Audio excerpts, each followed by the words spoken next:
Heading डालते हैं सीधा, स्वीटनेस इंडेक्स। इसमें हमको पढ़ना है कौन सा शुगर कितना मीठा होता है और किस शुगर को हमने स्टैंडर्ड मान लिया है कि इसकी स्वीटनेस को हम 1 कहेंगे, है ना। वो हमने सुक्रोज के लिए माना है। किसके लिए? कल शायद मैंने तुमको फ्रक्टोज बता दिया था, है ना। जो हमने स्टैंडर्डाइजेशन किया है वो किसका किया है? सुक्रोज का किया है। आगे बात समझ में? तो चलो अब लिखना शुरू करो। सबसे पहले लिखो स्केल ऑफ स्वीटनेस है। ये है क्या?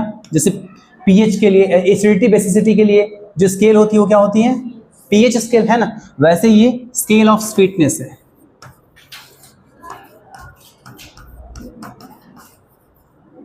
स्केल ऑफ स्वीटनेस है।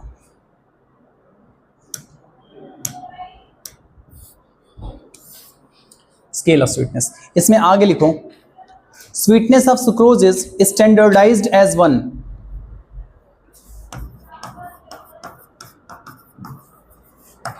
Sweetness of sucrose is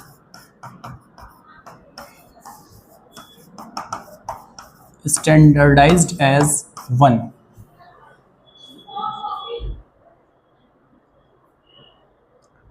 तो अब देखो उसके तुलना में, उसी के कंपैरिजन में अगर हम बताना शुरू करें तो सबसे पहले हम लिखेंगे लैक्टोज। लैक्टोज को क्या कहते हैं?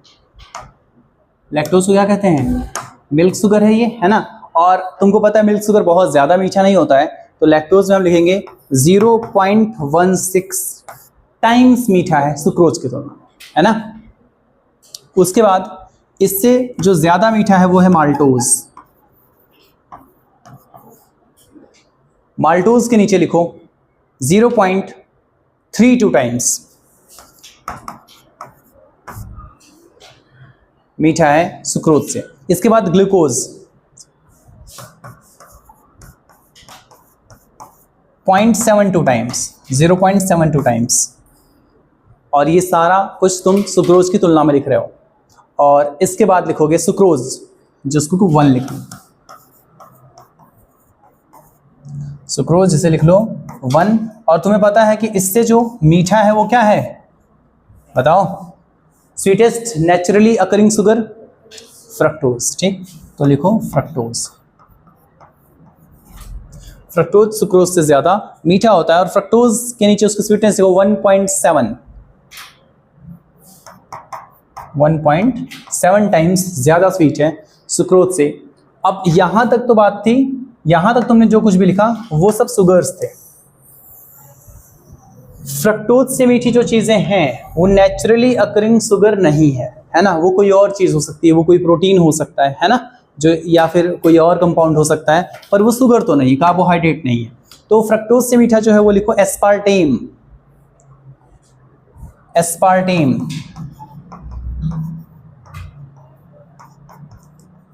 काफी मीठा है, सुक्रोज की तुलना में ऑलमोस्ट 300 टाइम्स मीठा है एस्पार्टेम। एस्पार्टेम के नीचे लिख लो ये डाइपेप्टाइड है। डाइपेप्टाइड है ये। और बनता कैसे? Phenylalanine plus aspartic acid के मिलने से बनता है। तो लिखो phenylalanine plus aspartic acid. इतना तो नहीं पूछेगा तुमसे, बस लिख लो phenylalanine plus aspartic acid से बनता है एस्पार्टेम। इसी को हम 0 कैलोरी शुगर कहते हैं।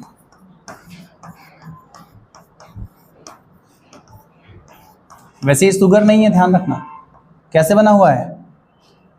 फिनाइल एलानिन और एस्पार्टिक एसिड से मिलकर बना हुआ है एस्पार्टेम। कहते हैं 0 कैलोरी शुगर क्योंकि ऑब्वियस बात है इसको इनटेक करने पे हमें, अगर कोई एस्पार्टेम यूज़ कर रहा है जो स्वीटनर, तो हमें कोई एनर्जी तो, कार्बोहाइड्रेट तो मिलेगा नहीं, है ना, जो कि मेन एनर्जी सोर्स होता है बॉडी में। इसलिए 0 कैलोरी शुगर कहते हैं। दो अमाइनो एसिड्स मिल रही हैं, फिनाइल एलानिन और एस्पार्टिक एसिड। उसके बाद जो एस्पार्टेम से ज़्यादा मीठा है वो है सैकरीन। एस्पार्टेम के बाद मैं यहाँ लिख दे रहा हूँ ना, तुम समझ जाना, उसके आगे का क्रम है ये। एरो लगा के लिखते रहो, एरो लगाओ और लिखो SACCHARI Na। सैक्रीन एस्पार्टेम से भी ज़्यादा मीठी है, और अगर शुगर से सुक्रोज से कंपेयर करो तो 400 to 600 टाइम्स मीठी हो सकती है। 400 to 600 टाइम्स मीठी हो सकती है सैक्रीन। और सैक्रीन से भी ज़्यादा जो मीठी है वो है एक तरह का प्रोटीन है, वो मोनेलिन प्रोटीन।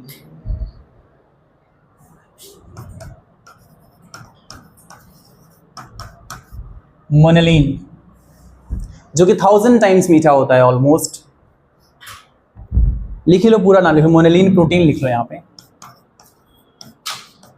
और यहाँ लिखो 1000, ऑलमोस्ट 1000 टाइम्स। और जो मोनेलिन से भी ज़्यादा मीठा है वो है थोमेटिन।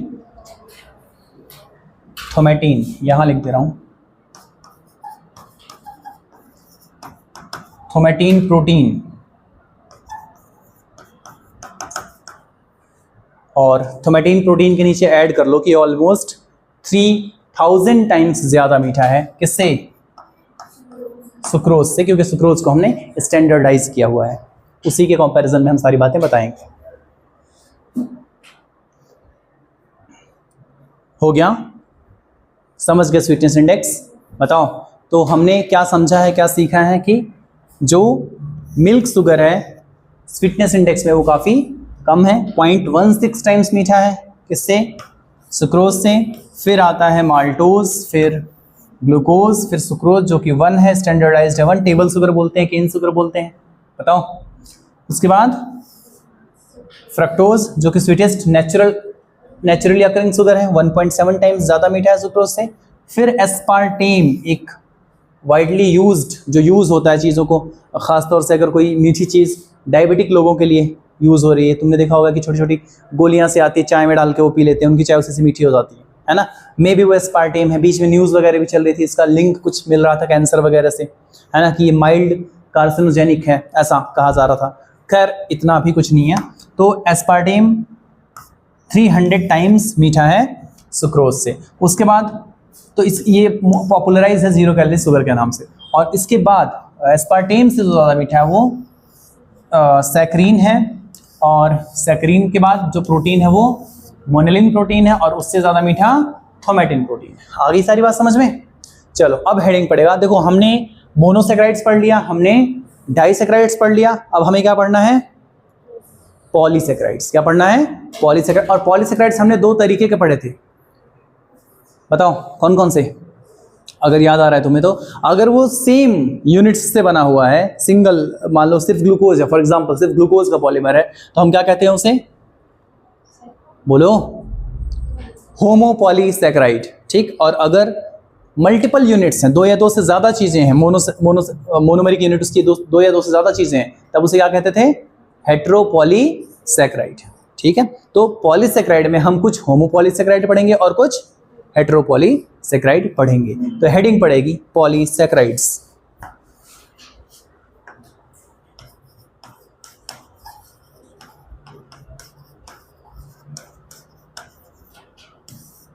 पॉलीसेक्राइड्स लिखो जरा। सबसे पहले डेफिनेशन, पॉलीसेक्राइड्स को सिंपली ग्लाइकन्स भी बोल सकते हो। ग्लाइकन्स का मतलब है शुगर से रिलेटेड है ग्लाइकोज शब्द, ग्लाइकन्स। 10 और मोर मोनोसेक्राइड यूनिट्स हैं तब कहा जाए, 10 या 10 से ज्यादा तब कहा जाएगा कि पॉलीसेक्राइड है। 10 और मोर मोनोसेक्राइड यूनिट्स।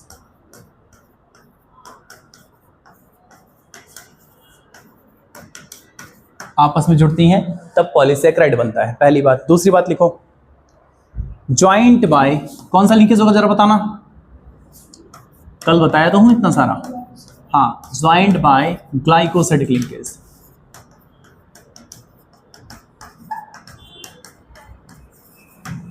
Glycosidic linkage. अगला पॉइंट, क्या ये स्वीट होंगे? तो आंसर है नहीं। देखो मोनोसेक्राइड्स स्वीट होते हैं, ठीक। ओलिगोसेक्राइड्स हो भी सकते हैं, नहीं भी हो सकते, जैसे हमने कुछ डाइसेक्राइड्स पढ़े थे। और पॉलीसेक्राइड्स लिखो नॉन स्वीट पॉलीमर्स, यानी ये मीठे नहीं होते हैं, नॉन स्वीट पॉलीमर्स। और जनरल फॉर्मूला लिखो,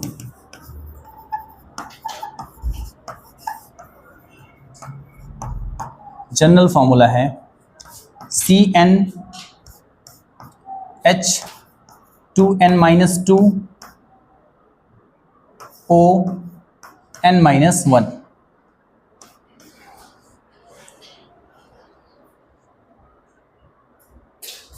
और यहां पे इसेंशियली जो n है वो 10 और मोर होना चाहिए।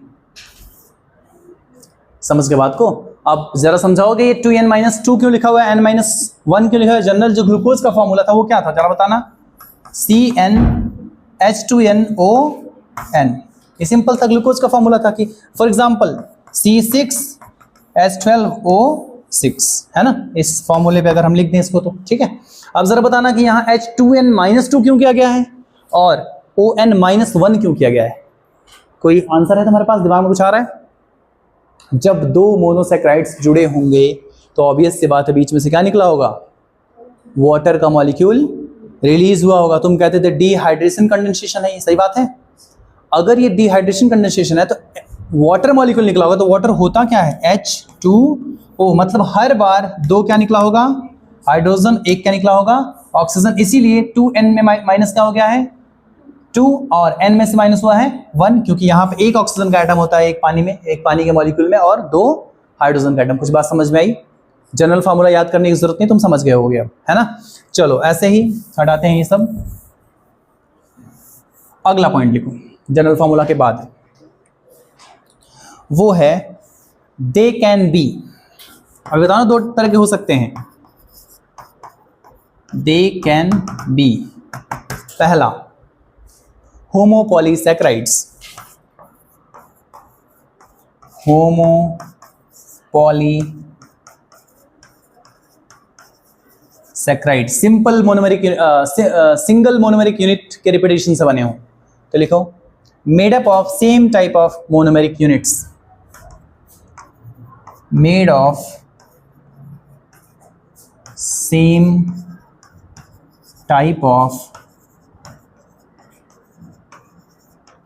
मोनोमेरिक यूनिट्स, इसको बोलेंगे होमोपॉलीसैकेराइड।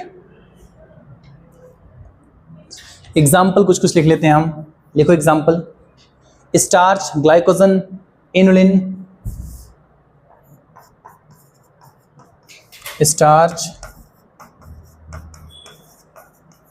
ग्लाइकोजन,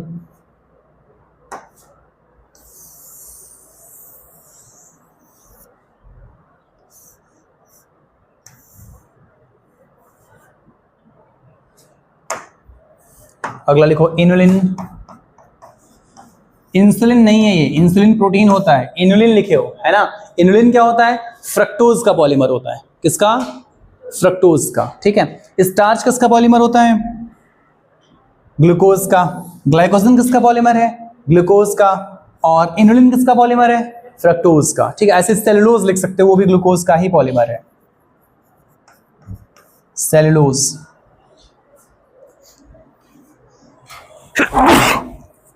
ऐसे ही काइटिन लिख सकते हो,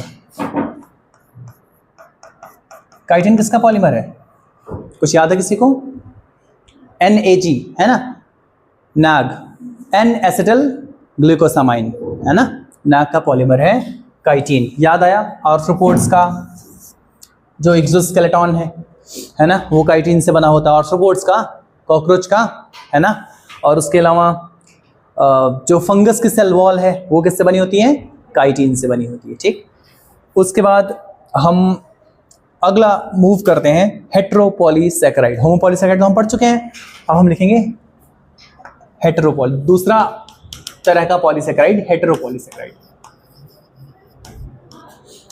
हेटेरोपॉलीसैकेराइड ऑब्वियस सी बात है, सेम तरह की मोनोमेरिक नहीं होंगी, है ना, एक से ज्यादा तरह की होंगी। तो लिखो जरा, made up of more than one type of monomeric units, made of more than one type of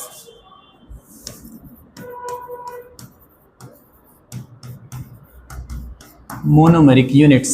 पहली बात। दूसरी बात, दूसरी बात पे लिख लो इसके एग्जाम्पल, पेक्टिन, हेमिसेलुलोज, अगार, म्यूकोपॉलीसेकेराइड्स एटसेट्रा। पेक्टिन,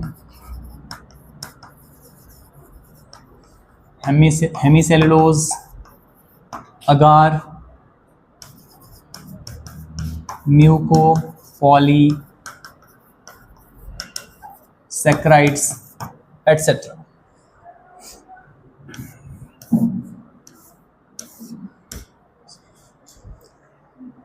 देखो पेक्टिन, हेमिसेलुलोज, तुमको पता है ये सब कंपोनेंट्स हैं किसके, सेलुलोज, हेमिसेलुलोज, पेक्टिन, ये सब किसके कंपोनेंट्स हैं, प्लांट सेल के सेल वॉल के, है ना, जानते हो तुम, जिससे लकड़ी बनती है, लिग्निन। ठीक, चलो फिलहाल pectin basically pectic substances, cementing substances होते हैं दो सेल्स के दरमियान, समझ रहे हो बात को, दो सेल्स के बीच में ये सीमेंटिंग सब्सटेंसेस का काम करते हैं।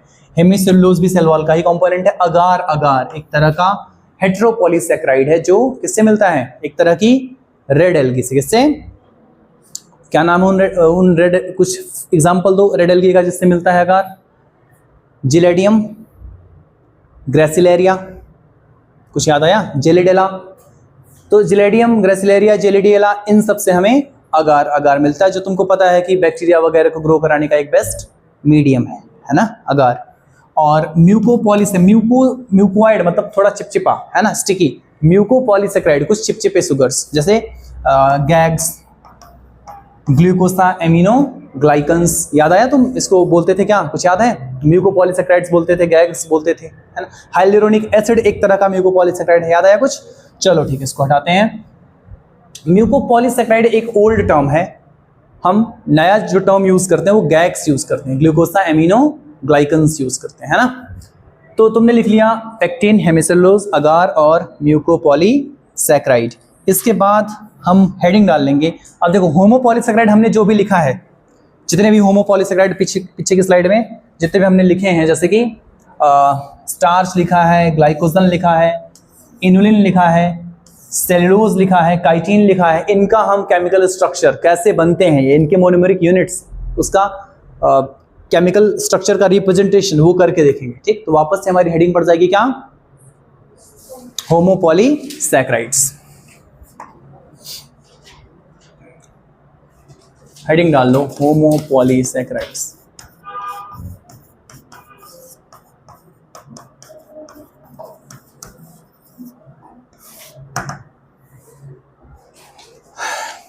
और इसमें जो पहला स्टेटमेंट है वो लिखो, जो पहला होमोपॉलीसेकेराइड हम पढ़ेंगे वो लिखो starch.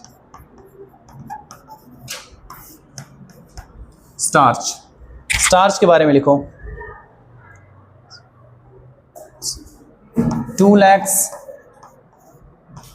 or more alpha glucose units,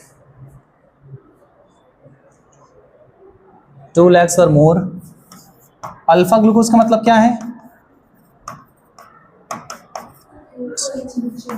हाँ, OH नीचे होगा, joint by glycosidic linkage.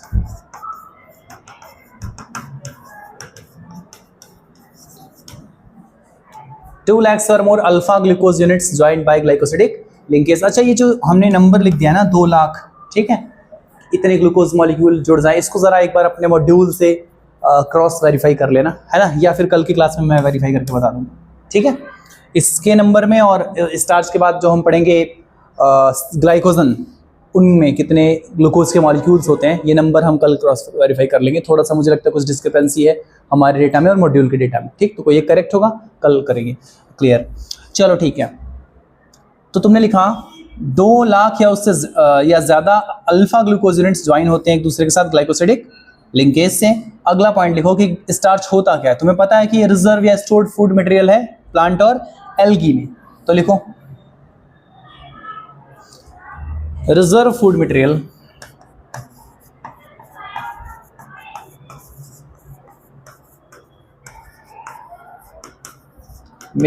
in plants and algae। और क्वेश्चन है कि यही क्यों है रिजर्व फूड मटेरियल, स्टार्च ही क्यों है। कल हमने कहा था कि ये रिड्यूसिंग शुगर नहीं होता। 2 शुगर का हमने नाम लिया था। पहला क्या था, पहला क्या था, देखो नहीं स्टार्च नहीं, बेसिकली हम पॉलीसैकेराइड पढ़ रहे हैं ना। हमने डाइसैकेराइड में पढ़ा था।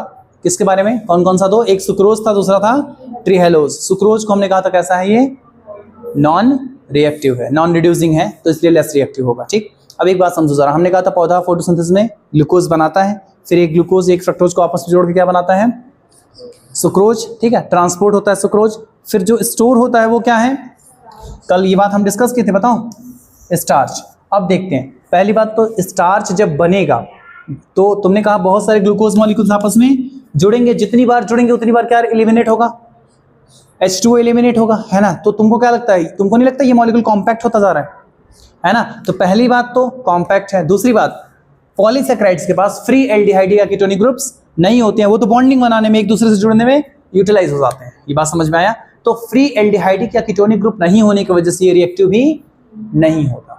आई बात समझ में, इसलिए ये बेस्ट है किसके लिए, स्टोरेज के लिए। तो लिखो जरा, प्लांट्स एंड एल्गी में जहां लिखे हो कि ये स्टोर होता है वहां ऐड कर लो कि ये अनरिएक्टिव है और कॉम्पैक्ट है।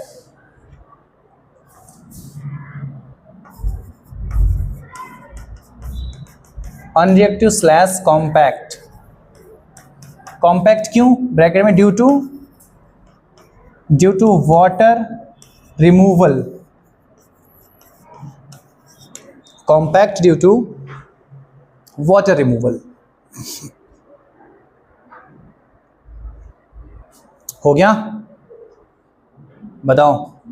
अब अगली बात हम सीखेंगे कि जो स्टार्च है इसमें जो ग्लूकोज है वो 2 तरीकों से मौजूद होता है, 2 तरीकों से मौजूद होता है। हम समझेंगे वो 2 तरीका क्या है।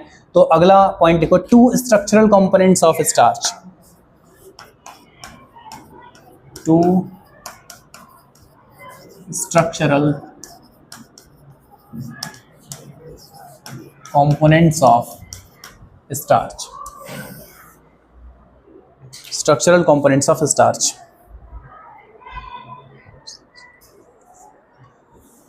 दो पार्ट में करो।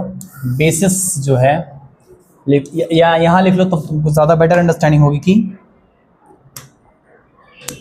Glucose is present in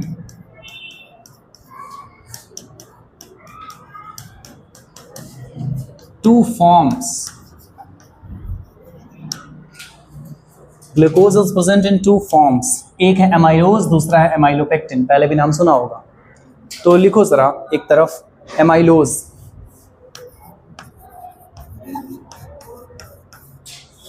amylose, और दूसरी तरफ लिखो एमाइलोपेक्टिन।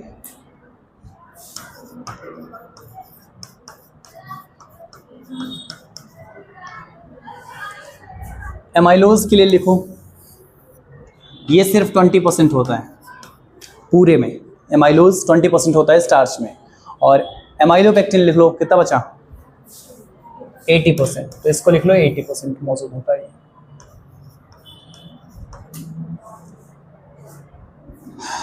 एमाइलोज के बारे में पहली बात लिखो, 2 ग्लूकोज के बीच में अगर तुम अल्फा 1,4 ग्लाइकोसिडिक लिंकेज बना दो तो एमाइलोज बन जाएगा। बहुत ही सिंपल सी बात है। तो हम देखते हैं कि 2 ग्लूकोज के बीच में हम अल्फा 1,4 ग्लाइकोसिडिक लिंकेज कैसे बनाएं। ठीक, इसका मतलब हमें 2 ग्लूकोज बनाने होंगे, दोनों अल्फा होना चाहिए। बनाते हैं, तुम भी बनाओ साथ साथ। ग्लूकोज खुद ही बनाओ, ग्लूकोज बनाना तो अब तक आना चाहिए। अल्फा का मतलब पहले कार्बन पे हम OH कहाँ रखें, नीचे रखते हैं OH, यहाँ पे H, दूसरे पे भी नीचे रखते हैं, तीसरे पे ऊपर रखेंगे OH, नीचे H, चौथे पे भी नीचे OH, ऊपर H, और 5th पे HCH2OH। चूंकि एनोमेरिक कार्बन पे OH नीचे है तो ये अल्फा ग्लूकोज हुआ। एक ऐसा ही अल्फा ग्लूकोज और बनाना है, मैं कॉपी कर लेता हूं, तुम बना लो। और इसके बाद अब हम नंबरिंग कर लेते हैं। देखो नंबरिंग में 1 2 3 4 5 और 6। सिमिलरली 1 2 3 4 कार्बन की नंबरिंग है ये 5 और 6। हमने क्या कहा था, लिंकेज क्या बनाना है, अल्फा 1 4 ग्लाइकोसिडिक लिंकेज। ठीक है, तो देखो मैं इसी डायग्राम में मॉडिफाई कर रहा हूं।